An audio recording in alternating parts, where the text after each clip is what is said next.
વડોદરા શહેરના આજવા રોડ પર કરોડોના પોન્ઝી વિવાદને લઈને એક વેપારીની ટાટા સફારી કાર સળગાવી દીધાની ઘટના સામે આવી છે।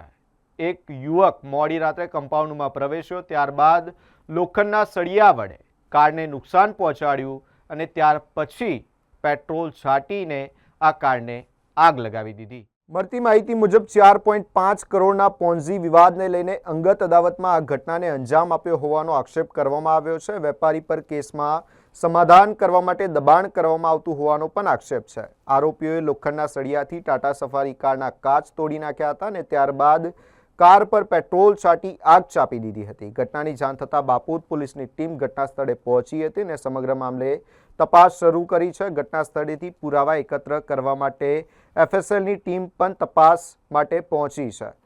દરમિયાન કાર સળગાવવાની સમગ્ર ઘટના સીસીટીવી કેમેરામાં કેદ થઈ હોવાનું સામે આવ્યું છે। સીસીટીવી ફૂટેજના આધારે બાપોદ પોલીસે આરોપીઓને પકડવા માટેની તજવીજ હાથ ધરી છે। હવે પોલીસ તપાસમાં આગળ આગની પાછળ ખરેખર 4.5 કરોડના વિવાદનું કનેક્શન છે કે કેમ અને ઘટનામાં કોણ કોણ સંડોવાયેલું છે તે સ્પષ્ટ થશે।